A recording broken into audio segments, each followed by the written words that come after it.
Reece's group pursued Trinity into the Hollow Vale, a realm of twisted magic after she was taken by Warlocks. They braved illusions and mental attacks, only to find a decoy and a cryptic warning. What does that mean for Trinity, and what dark power has been unleashed? The battlefield within the Hollow Vale was a nightmare come to life. Reece tore through them, his wolf clawing to break free. Every swing of his claws left trails of glowing embers in the air, but for every warlock that fell, another two took their place. The longer they fought, the more it became clear. This wasn't a battle meant to be won. It was a test, a trap meant to wear them down. Then the ground beneath them shifted. The Hollow Vale itself was reacting to their presence, warping the landscape. "We need to get out of here," Juniper shouted, narrowly dodging a bolt of magic that left a searing scar across the stone beside her.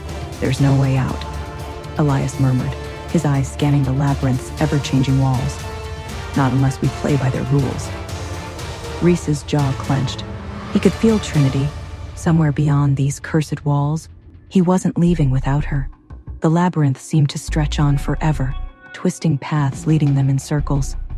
The Warlocks had disappeared, but their presence lingered in the whispers that floated through the air, each voice carrying hints of laughter and sorrow. Vincent pressed a hand against a wall, his fingers tracing the runes etched into the stone. "They're using the veil itself as a prison. It's alive." Noah frowned. "And it's trying to break us." Reece barely heard them. The whispers had changed. They weren't Warlocks anymore. They were Trinities.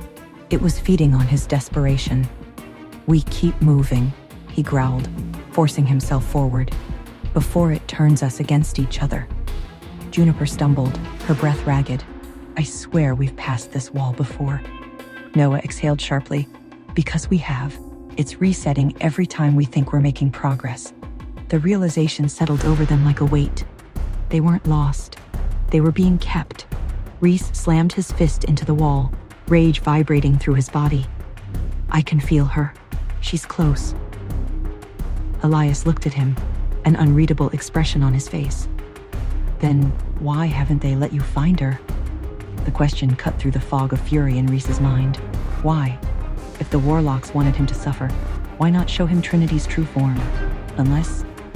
"They're keeping her from me," he whispered, the thought tasting like ash in his mouth. "Not because I can't find her, but because they don't want me to see what they've done to her." The shadows around them thickened, the laughter returning, and suddenly, Trinity's voice was no longer pleading. It was warning him. Trinity hung in the void, suspended in chains that glowed with magic she didn't understand. She could feel them working through her, binding her soul to something greater, something ancient. Her body was not her own. She had fought at first. She had clawed against the darkness, screamed against the magic, but the Warlocks had been patient. They didn't need her to submit. They just needed time. Now, when she opened her eyes, she saw through 1,000 visions.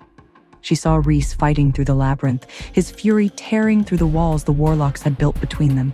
She saw his desperation, his blind determination to reach her, and she wanted to call out, to warn him, but the voice that left her lips wasn't hers anymore. "He's coming," she whispered, her own voice hollow in her ears. The Warlocks standing before her smiled. "Yes," one of them murmured, "and when he does, he'll have no choice but to break." Reece's vision blurred as they turned another corner, and then they saw it. At the center of the labyrinth stood a massive doorway, its frame carved from obsidian, runes pulsing with power. Beyond it, a throne sat in the darkness, woven from shadows and lined with chains. And there, bound at its base, was Trinity, but she did not look like the mate he remembered. Reece staggered forward. "Trinity."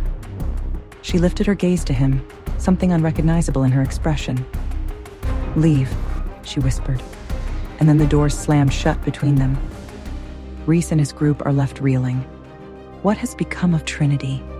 Is she truly lost to the Warlocks, or is there a way to break their hold? And what awaits them beyond the obsidian doors? What is the purpose of the Hollow Throne? And what dark command is Trinity now bound to fulfill? Hey, I am Trinity. Want to know what happens next? Then click the link in the description below and download the Pocket FM app and listen to the exciting episodes of Chosen by Fate, Rejected by the Alpha,